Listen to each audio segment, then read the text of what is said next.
Hey, everybody. Didn't even have time for the intro today because I was running late, but that's all right. um, it is Mondays with Matthew.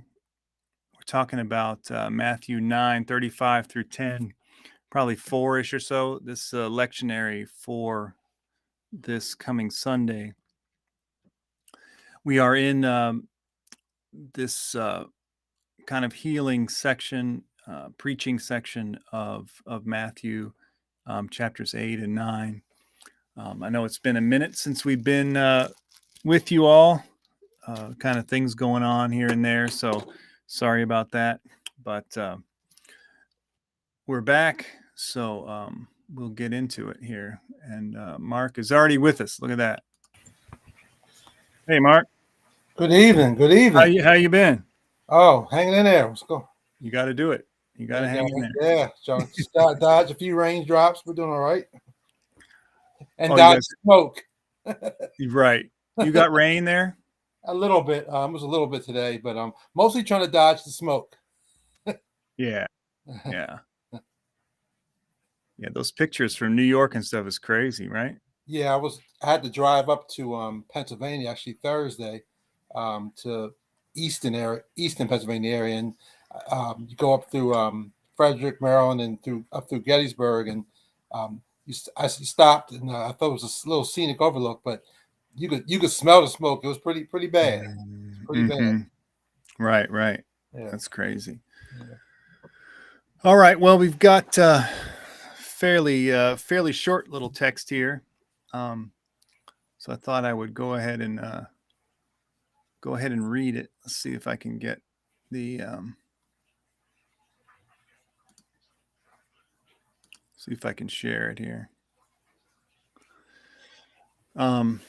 Yeah, so then Jesus went about all the cities and villages, teaching in their synagogues and proclaiming the good news of the kingdom and curing every disease and every sickness. When he saw the crowds, he had compassion for them because they were harassed and helpless, like sheep without a shepherd. Then he said to his disciples, "The harvest is plentiful, but the laborers are few. Therefore, ask the Lord of the harvest to send laborers into the harvest." And then first little part of 10 here. Then Jesus summoned his 12 disciples and gave them authority over unclean spirits to cast them out and cure every disease and every sickness. Their names of the 12 apostles: first Simon, also known as Peter, his brother Andrew, James, son of Zebedee, and his brother John, Philip and Bartholomew, Thomas and Matthew the tax collector, James, son of Alphaeus and Thaddeus, Simon the Canaanian, and Judas Iscariot, the one who betrayed him. Yeah, I think we can probably stop there. Some instructions given later, but we don't need to worry too much about that. I highlighted a couple things in green just to note that Jesus, at the end of 9, goes through curing every disease and every sickness, and then at the very beginning of 10 commissions the 12 to go and do the exact same thing with the exact same wording. So the authority they given is to be like Jesus in their healing, and assuming also in their teaching and preaching as well. Yeah. But yeah. One of the first things I thought about was seeing the crowds, and I thought about that part of the population called the people of the land, in which these are probably, I guess, according to Carter, be the lowest in the socio-economic ladder. And so these are the people that, virtually are really struggling day by day to survive day by day. So I thought about that when seeing the crowds that maybe the majority of the folks that we're looking at here probably are comprised of this socio-economic makeup. Yeah, for sure. And I think Carter talks about those terms, harassed and helpless. Yeah, He You know, he says says, harass uh, means flaying, yeah, or skimming violence and plunder. And yeah, helpless means throwing down, laying down, often in violent contexts, right, including abandonment, imperial violence, war, and death. yeah, yeah. You know, and if I'm not mistaken, I mean, I'm trying to remember now. I feel bad about not having this fully in my mind, but you know, I think that the term for poor, especially the Greek term, has this kind of that kind of similar valence of kind of helpless, like, Right, you know, there's a certain level of the poor, and you know, I think that we don't like to hear that word helpless. You know, we makes it seem like people just need a handout or what, you know, or whatever. They don't have their own self determination or anything right, like that. But right, I think it's more of a term of you know, you've been oppressed to the degree that, you know, like the easy solutions are hard to find. There's right, right. you're at a point of yeah, a point of desperation, you And I know. think another thing is the word. The text begins with seeing, and I think Mhm. one of the things that Carter points out, I don't, maybe not be in this book, it might be in another book I read by Carter, and how the the upper echelon didn't even want to see Right. those folks at the bottom of the ladder. They didn't want to acknowledge them. Um, uh, Right. just a walk, a walk on by. Roberta Flack would say, Right, right, right, walk right, on by right. type thing. Yeah, yeah, Yeah. yeah, yeah, Well, unless they were their servants, right? yeah. Right, Yeah, right, they might, yeah, you know, right, allow them to be right, somewhat seen, but right. in the background as much as possible. Yeah, Yeah. No, but I think that this, yeah, I mean, I think that we need to see the crowds that, that gather around oh, as from this group, like you're talking about. You know, these are folks from the, you know, the working class and lower, you know, the peasants, you know, all of that right. kind of group that's out um, gathering around Jesus. Yeah. Um, And I think seeing also um, means that because it means you have to have your eyes open, and that you want to and see, and you want to see and encounter those which are different than you. And right. I think that's one of the struggles that we see in that culture during that time, and also in our time. Folks don't want to even encounter those who are Mhm. socioeconomically different from them, culturally different from them, um, and we can even talk about even sexually different than them. Just Right. don't Right. want to deal with that difference. What's my computer doing this? Right. Right. Yeah. I mean, in a way, it's kind of like, yeah. It's. I mean, it's interesting. They're willing to. You can be seen. You can be acknowledged if you conform yourself Right. If to you a could, certain way. if Yeah. you're willing, you're right. If you're willing to conform to the dominant culture, yeah, then we'll see. Right. Otherwise, you just don't exist. Right. Right. Yeah, yeah, yeah. Yeah. I mean, and Which yeah. is, I think, the the condemnation of the religious elite is that certainly the religious elite didn't see, and I think that's one of the things that Matthew's trying to distinguish about this new community is that this new community will see, but will engage those that are different than them. Even Hmm. though I have some problems with later on in the text that we're not going to get to tonight. I always have some issues with that, but I think what Matthew's trying to say that this new community will be unlike the dominant religious leaders who refuse to Right. engage Right. and just concerned about their own self interest. Yeah. Yeah. Exactly. Yeah. Yeah. And I was going to add to what you were saying by there's an earlier part about, oh, Oopsie daisy, I messed myself up here, about, disease and sickness in the Carter commentary, which I think adds to this as well. Let's see if I can get it up here. Let's see. Let me see if I can make this bigger. Slowly getting there. Yeah. Let's see.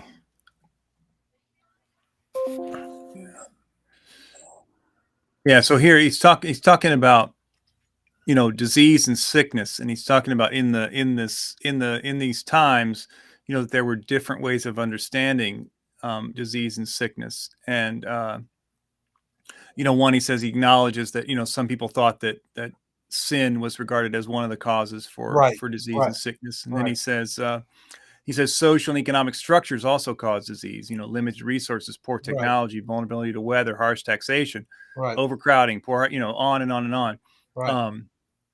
That these things also leads to cause sickness and disease. I mean, we certainly see that today. I mean, you think back to COVID, where most of the people who died were, a majority or whatever, under an overrepresented population, were those who had already been harried and harassed, through poverty beforehand. And then another one he adds here is social scientists have argued that in the harsh context of social tensions, economic exploitation, and political control, sickness can be psychosomatic. In 424, demon possession and paralysis are two such examples. And then he says sickness and health are frequent metaphors for imperial control. He goes on to talk about how, in Roman propaganda, they would talk about how, a Caesar or a leader had brought health, to the nation by being, by his power or whatever. And then then he goes on to talk about healing, healings a little bit more over here, and just, one thing to say that healings were quite normal, that there were people who did these things, that he says Jesus' healing miracles belong then in a diverse spectrum of means of healing. They were not unusual. They accomplished four things. He goes through here, but I just wanted the fourth one here. Jesus' healings protest the current sick imperial world and anticipate the yet future complete establishment of God's reign. The absence of sickness forms part of the hope for God's new age, in which God's reign removes all that which is contrary to God's purposes. So in other words, it's eschatological. It's the right now, the current of the condition of the person is dealing with, but the not yet is that this is even going to multiply more in the future. Right. Well, and as someone like N.T. Wright would say, even this idea of the forgiveness of sins that is talked about in the context of these is something that was understood as also part of this coming new age, this eschatological age, that the forgiveness of sins meant that God was returning, to the people, that God was going to be among the people again, was going to, and so all of this kind of creates a a duel between the two different empires, Empires, right? The empire of God and the empire of Caesar, or whatever, which again asks us in this context to think about those harried and harassed in our time, and to ask, do we see them? Are we moved to compassion? Right. What if the conditions of sickness and disease is partly down to systems of poverty and economic systems that create unequal distribution and I like what Carter has to sickness. say about he talks about compassion. He says it's derived from the entrails, the bowels, or guts. In other words, this is not just a surfacey. Oh, I feel so fine. This is a deep feeling, a deep emotional movement of folk. So it's not Right. it's not surfacey at all. Right. And I think Yeah. that, again, it's one of the challenges. Also, I think in our society today, you see somebody on the street begging, you say, "Oh, let me just throw them a quarter," but that's not that deep involvement that Carter is talking about here. Right. Right. Yeah, yeah. Well, and I think that thinking of compassion in that visceral kind of sense that you get from knowing that the Greek word comes from this guts, From the gut. Yeah, movement in the right, guts or whatever. right. Yeah, Yeah, it takes away some of the like niceness of it, the prettiness or whatever that we right, think about when we think right. about compassion. Yeah, We yeah. think about compassion usually in very Yeah, I think when I always think about compassion, I think about the 13th chapter of Corinthians, and which in the King James um, uh, language of they use the word mercy. I can't think of the word they use, but it comes from that feudal system, caste system that right, that thing where where the lords feel sorry for the serfs, and here's a few pennies for you, right, but right. that's not that's a far cry of what we're Yeah, talking about here. yeah. Yeah, Because yeah. you can see, well, yeah, and I mean it's obvious that it's I'm sorry. it. The word is charity. It's Yeah, translated. yeah, It's yeah. God-based words translated as charity. Yeah. Right. Yeah. And you can see from even the text that the compassion leads to it leads to a prayer, but the prayer is followed up immediately by marshaling Action. a a Yeah. group of people to go and do something An about it. action. Right.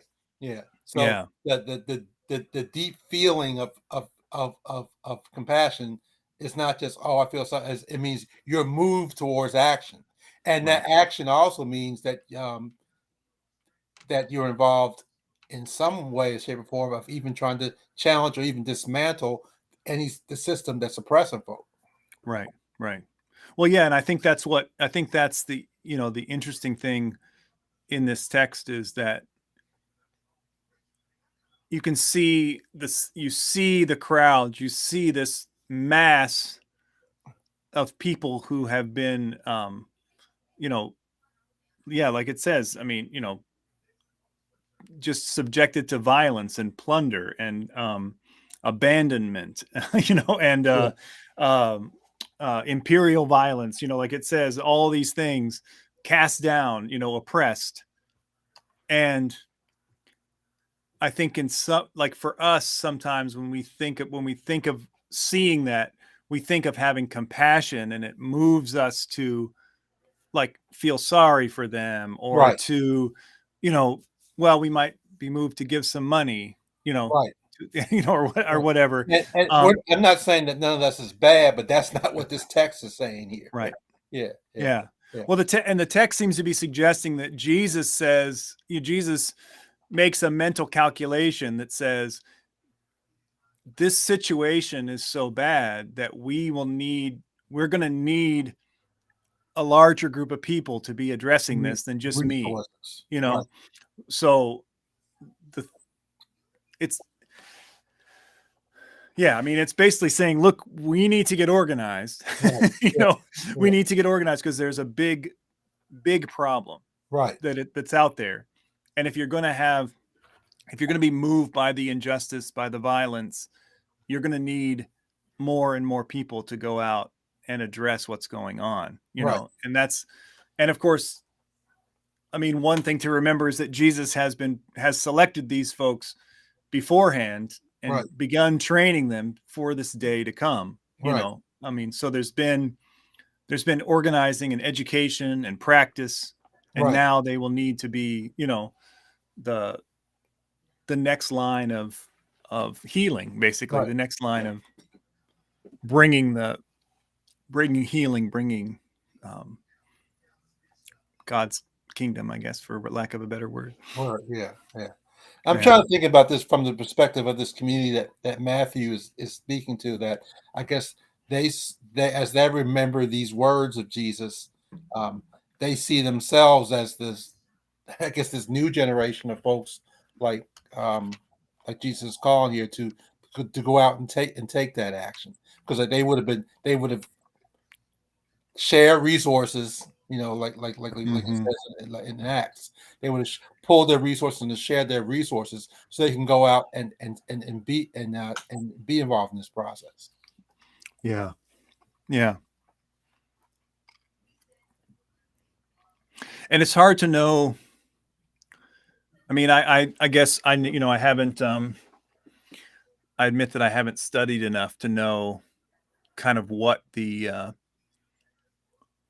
solutions were, by the exiled Jews in Antioch, or what, Yeah, yeah. like what the other options that they were pursuing were. Obviously you have people who are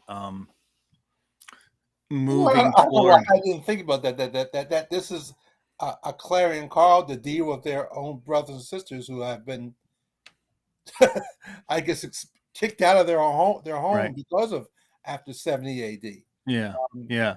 and the destruction of the temple, and I remember what Carter said about how that was a siege Right. of a couple years. I think it was a couple years Yeah. before before Jerusalem finally fell. So yeah, so this is real. This is a call, Yeah. a clarion call to to serve their brothers and sisters, who, especially those who have been displaced. Yeah. Yeah. And I know that kind of a tradition is forming, to kind of follow certain elders and certain traditions, that are forming Yeah, what to do after the temple has fallen. But you know, this Jesus community has their own ideas right. Yeah, about what should happen, yeah. and I imagine that, I mean, it's hard to not imagine that some people would take a very accommodationist route with the empire after, Oh yeah, being completely subjugated yeah, like that, yeah, and having their, you know, um, whatever fight that they were a part of didn't work out, yeah, so yeah, maybe they decide to join. I mean, I think reading Josephus and stuff like that, you get that clear sense that he's trying to say that it was a good thing, that Rome took, that yeah. it, all was going to work out well in the end, so yeah, it's interesting, to think about that community and what they're dealing with. What they're dealing with. Yeah. And I guess in the next part, in terms of you look at the calling of the disciples. I guess that these aren't the folks that have gone to seminary, or are part of the educational elite or the economic elite. These are everyday folk, including some outcasts, tax collectors, Mhm. and fishermen. Right. So Right. this is in great contrast to what I guess you would think the disciples would be like. You would think they would be folks who are rabbis or what have you, but no, Right. this is not who Jesus calls. Exactly. Yeah, Exactly. Yeah. yeah, Yeah. I mean, yeah. It's an interesting group of folks that you're yeah, putting together yeah, to yeah, yeah. yeah, yeah. And I think for us as a lesson, we talk about this all the time, that we think that when we looking for folk to carry out the mission of the church, to be involved in ministry, that they have to have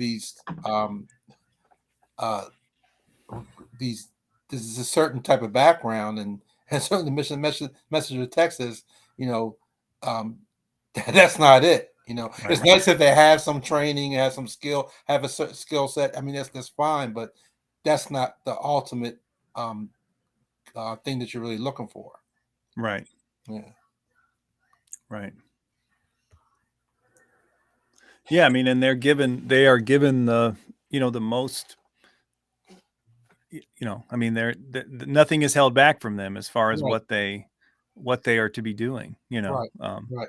they, like it said, like it says, it's basically they are given the same duties as Jesus is said to have been Yes. Yeah. performing in Yeah. the, at the end of the previous chapter. So, Yeah. um, yeah, Yeah. you can see,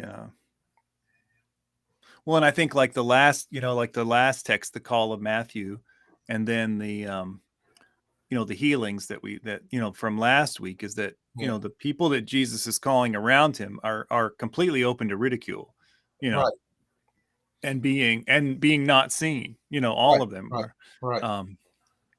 Yes. and maybe even, Certainly the yeah, dominant culture religious leaders say, "What are you doing, these ragtag bunch of folks?" right, Yeah. right, Yeah. right. Yeah. Yeah, exactly. Yeah. Exactly. Yeah. Mm, yeah.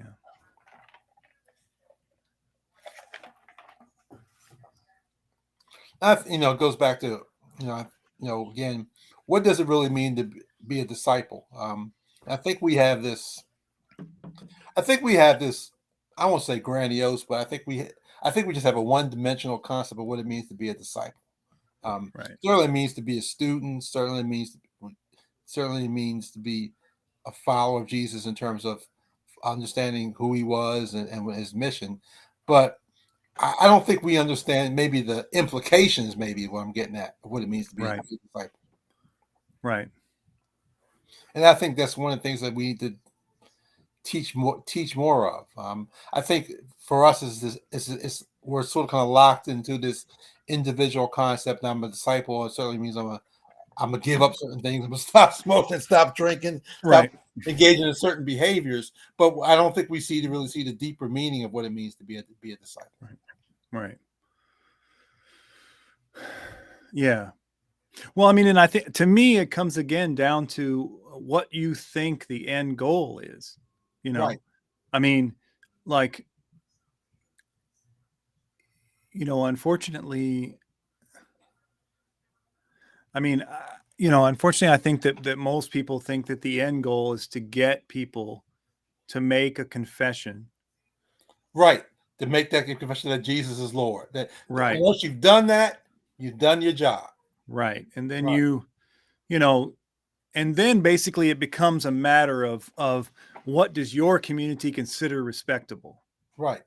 Because then we're going to need you to kind of like not embarrass us, Right. you know, Right. like, Right. so you just need to do some things that we consider to be respectable. We might have some proof text for them in the Bible. We'll Right. trot them out if we need to, but Yeah. basically you just need to follow along, Right. with what we're Now, saying. yeah, Um, we get them to say Jesus is Lord. We give them some tracts. We take them, get them baptized, and okay, I'm good. We're done. right. That's it. And we've saved them. You're You right. know, we Right. haven't, we've had compassion on their eternal soul. Right. Right. We may not remain compassionate about their current existence. Right. That living But, condition. Right. Exactly. Right. Right. because in the end, like if they can't make it on their own after that, it didn't take, Right. you know, Exactly. Yeah. Yeah. something was Something was wrong. effective. Yeah. Something was wrong with Yes. them. Yeah. Yeah. Something was wrong there, Yeah. you Yeah. know? Yeah. And I think Yeah. about that in light of what happened, and what happened last week, and with the shooting at the graduation. Right. Um, and over this past year, there's been I don't know how many. I think at least 10 Richmond students have been shot Mm, over the past school year. So right. certainly there's been an escalation in violence for students in the Richmond area. And it's not just Richmond. It's a lot of the metro areas having the No, exactly. Yeah. same Yeah. problem. But I keep on asking, where are the communities of faith in dealing with this epidemic of violence that we're seeing? Yeah. I'm gonna get myself in trouble if I start talking about it. So, well, I'll say it this way. How about I'll say it this way. Okay. Say it nicely. I mean, I think that most communities of faith still believe in the solutions that are on offer by the current powers that be. You know, they still believe in all those solutions. So they're gonna you know, they're gonna hire cops and they're gonna build jails, Right. you know, Right. and they're gonna be, and most of the religious community is fully in support of that. Right. You And know, they're also going to see, which gets back to what our discussion earlier about sickness and sin and all that stuff. That the problem is that these folks are defective. right, The issue that the reason why you have all this violence and all this trauma is that there is an inherent defect in these folks, and somehow we can get the defect out of them, then everything will be all right. right, They don't see, talking about seeing, they don't see, like Carter talks about, that there are systems and structures in place right, that enhance the violence and the trauma. right, Right. right. Yeah, I mean, because I mean, and I'm not. I mean, of course, I mean, obviously, someone like me is not going to be on the front line of the struggle. So I can't say, I mean, I mean, most of the kids, the young people in the midst of all this, are not going to listen to someone like me. Right.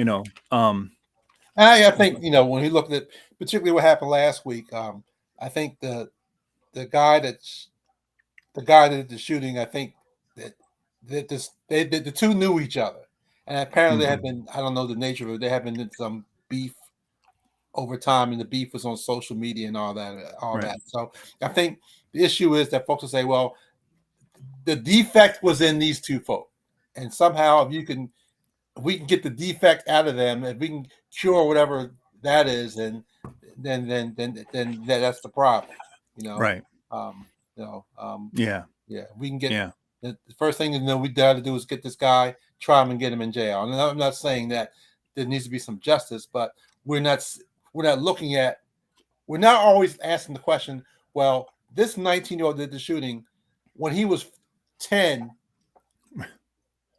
What happened to the fact that when he was 10, he was at home playing PlayStation, to the fact that he wanted to now at 19 shoot his friend, shoot the person that he knew. Right. What were the issues that caused him to get to that point?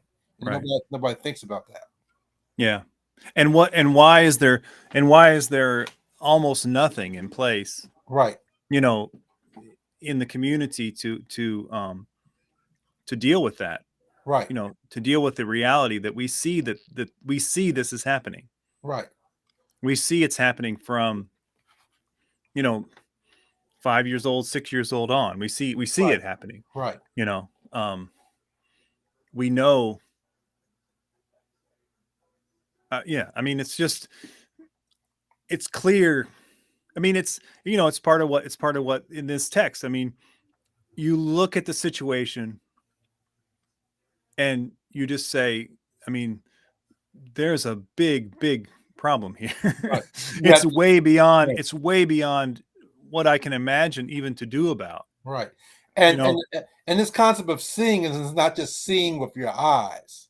It's seeing with your heart. It's like what the text says, and really thinking about what are the issues here. So when Jesus sees the crowd, he not only sees them with their eyes, he he he he's analyzing he's thinking what's going on, what are the issues that's causing these folks to deal to struggle the way they are. And I think folks just don't go approach it from with that type of death. right, right. And of course, what he does is when he sees how deep the situation is, he gathers some people around him Yeah. to go after it. You know what I mean? Right. And then of course later on in the text he sends out even more Right. people out, in to deal with the issue, Right. um yeah. Yeah, I mean, no, it's a I mean, yeah, it's happening everywhere, for sure. Yeah. And so we have to figure out, I mean, what we're doing isn't working, Right. obviously, Right. it's interesting around here. They have there's a group of interfaith folks, and they've kind of developed this practice over time of when there's a shooting, they hold a prayer vigil, Right. and different people are asked to pray, and for me, it's always difficult, like, as a pastor, because I mean, first of all, I don't know the situation, you know, Mhm. um, and most likely I don't know the people, you Right. know. So what you pray for, you know what I mean? What you pray for in a situation like that is kind of interesting, Yeah. Yeah. because in a way, the family and some of the members of the family are praying for justice, Right. Right. and in fact, they're not just praying. They might be getting ready to go and Some get a little pride, version of their it own pride of themselves, justice. you Right. know, Yeah. you know, Yeah. um, Yeah. you know, uh, and what is it about the system that makes it so that they feel like that's the best case scenario?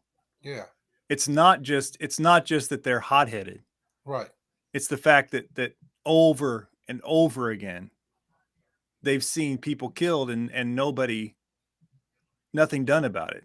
You Right. know, Right. Which goes you know. back to the issues of what I always need to say that I think one of the greatest challenges we face is the ongoing trauma that folks are Mhm. going, and the generational trauma in which you know um, you know 10 years ago, a young lady may have seen, her experience some violence in her household. And because she has not dealt with that trauma, she carries that trauma inside of her, and that trauma manifests itself later. So if you don't deal with trauma, it just metastasizes.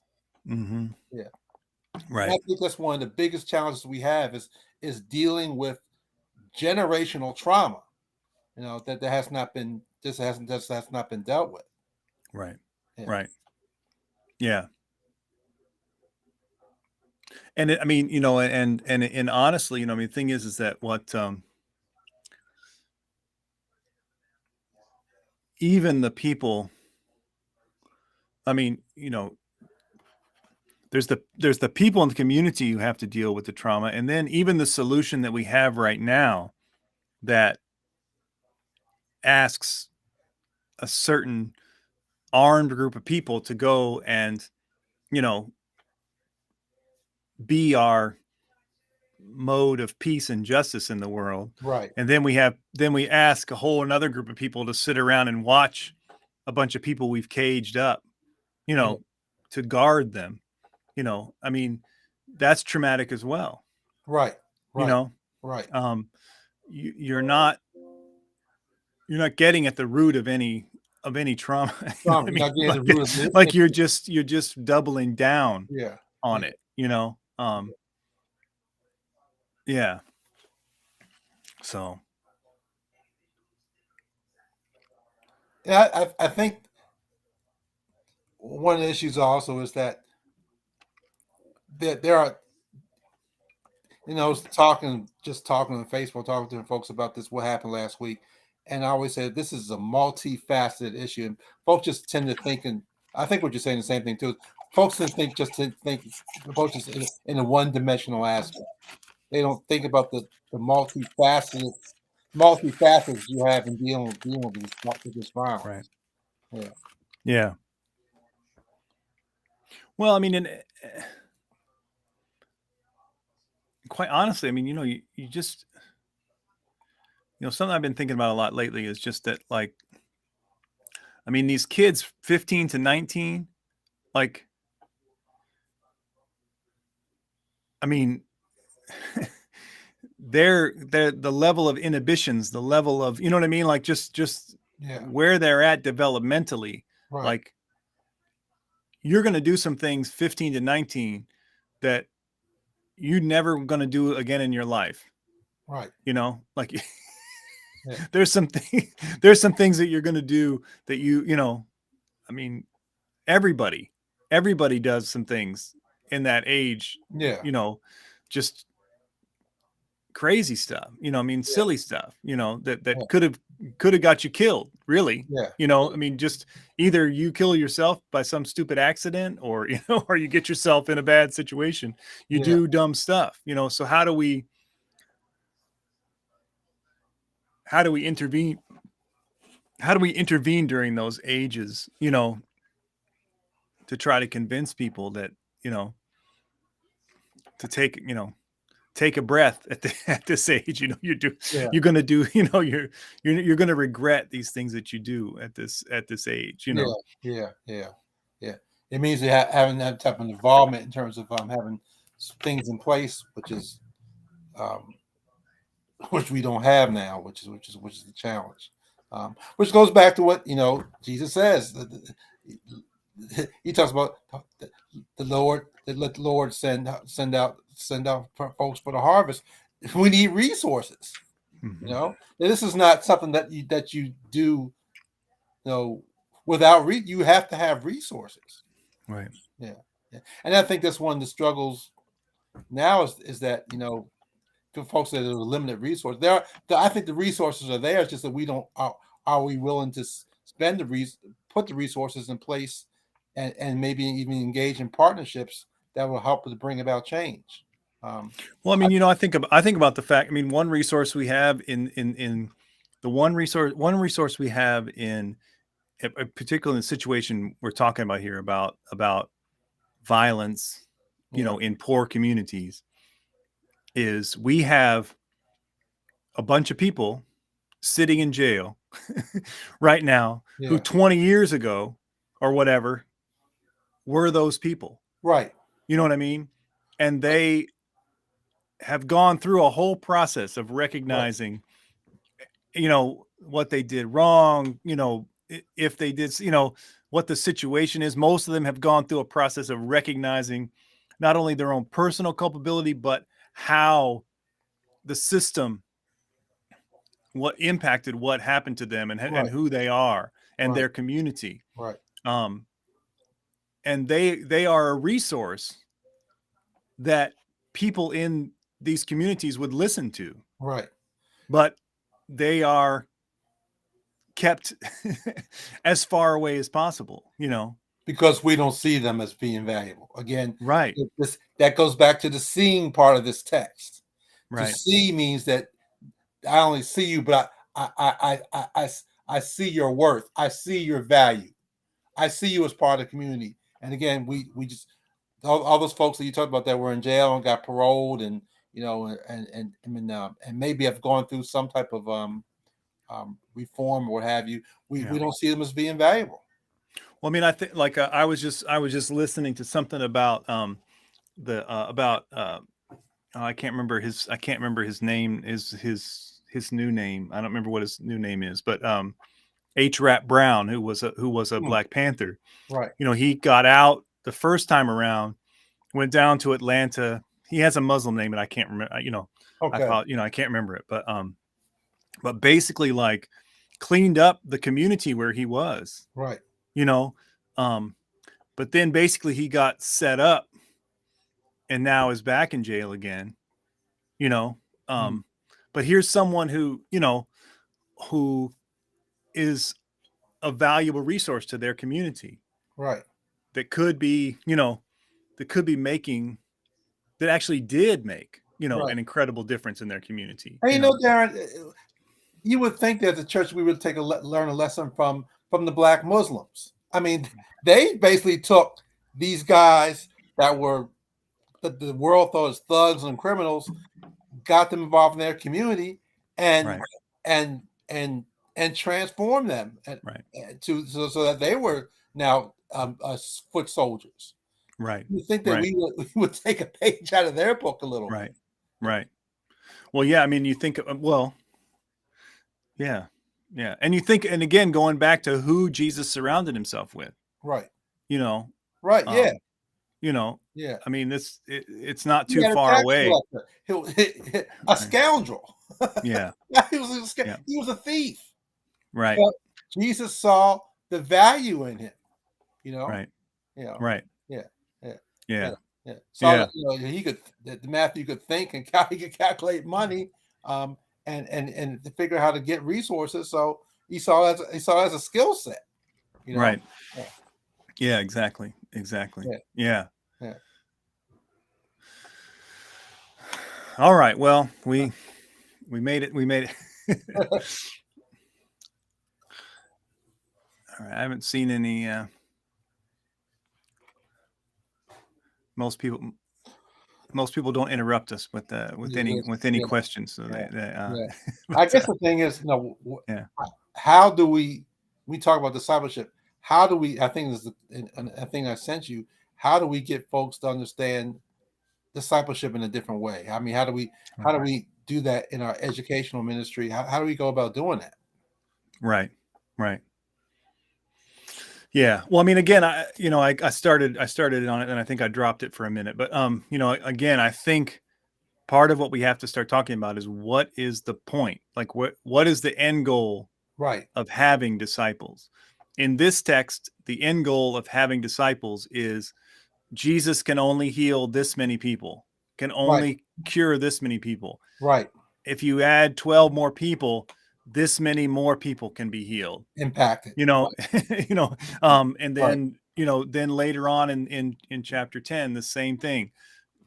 These 13 people can only, bring about the healing and wholeness of God's kingdom. Yeah. So now we send out 70 people. Right. So that, and we make sure that there's, and it's for the healing of the world. It's for the Right. mending of the world. It's for a very earthly, concrete, material change Right. in conditions. Right. And if we knew that that was the point all along, we would at least know what was required, Right. and what, I mean, as long as you're thinking that it has some kind of something to do with some ultimate, like, reality down the road after you die is Right. the main point, then of course you're going to be, you're mostly going to be talking about ideas in people's heads, and you're not going to be talking about material conditions. You're only going to be talking about what people think and what they believe, Right. Not what they do, Right. and who they oppress. Right. Yeah. That means you have to have a very structured and intentional, because I'm sure Jesus had an intentional process in terms of his training, that we have to be very, very intentional in terms of our training processes, and maybe it means to rethink some aspects of how we do Christian education. Right. Well, I mean, the one thing that we don't, I mean, well, pastors probably don't want to talk about it too much. I mean, but the one thing about Jesus is that I mean, he goes into the synagogue to see if he can get some people who will be a part of his group that is out traveling around doing stuff. Yeah. You know what I mean? Yeah. He doesn't go to the synagogue to, to have a, whatever, like a, I don't know, whatever you want to say, he's not going there every week to the same synagogue to have a, some kind of edifying experience or whatever. Right. He's going there to try to peel some people off from the synagogue Right. who might take part in his like wandering healing mission, Yeah. So I mean, first of all, one of his main ways of teaching is that he's got you walking around with him, watching him do what he's doing, and listen to what he's saying, Right.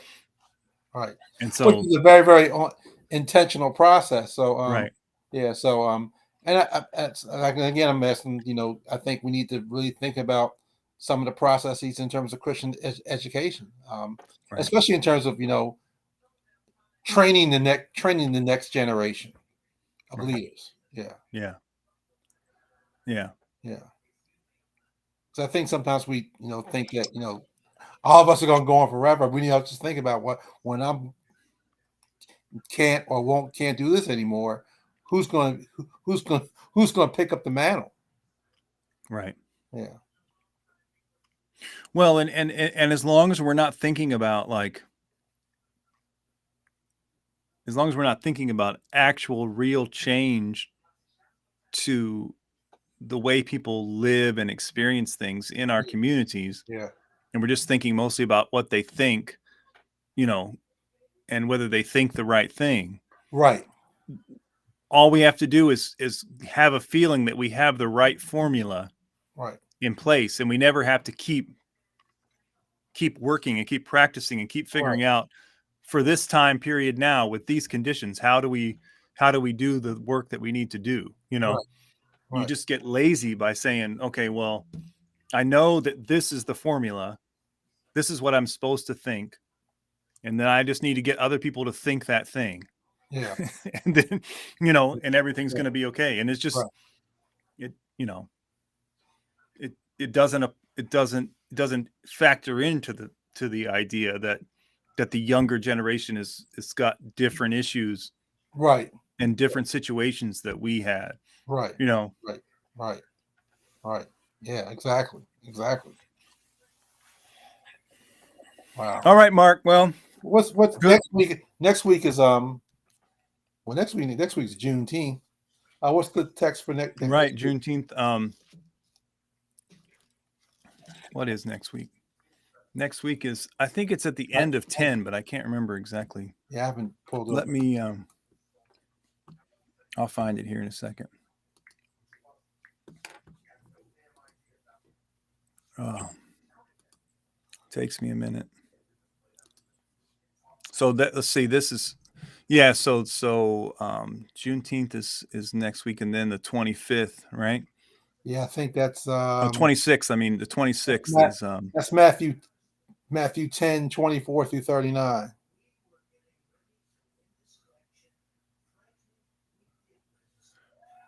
Right. Yeah, so 24 through 39, right? Yeah. Yep. Well, we can add a Juneteenth emphasis to this thing. Right. Some kind of way. Okay. Yeah. Maybe we'll be banned. If anyone was paying attention, they might ban us. But yeah. Okay. All right, sounds good. Yeah. Good. Okay. All right. So that's Matthew 10, 24 through 39 next week. Yeah. Have you talked with Marcy? She sent me a text today. She's promising next week. So we'll, She finished her ORD stuff, or is that all? Yeah, I think she's pretty good with all that. I think Okay. I think she's just been busy with work and stuff. And taking care of her mom and everything like that. Okay, So yeah. Yeah. Any big plans for Father's Day next Sunday? Not really, just got to make it through, got to get through it. Yeah. Yeah. I've already pre-spent my Father's Day gifts, so. You already spent that already? I burned through it too fast. Okay. So yeah. Wow. I don't know what it'll mean. What about you? I think my wife said something planned for next Sunday, so I'm just going to go along for the ride. That's what you got. Yeah, you got to do it. You got to do it. Yeah. Yeah, that's what I will be doing. Yeah.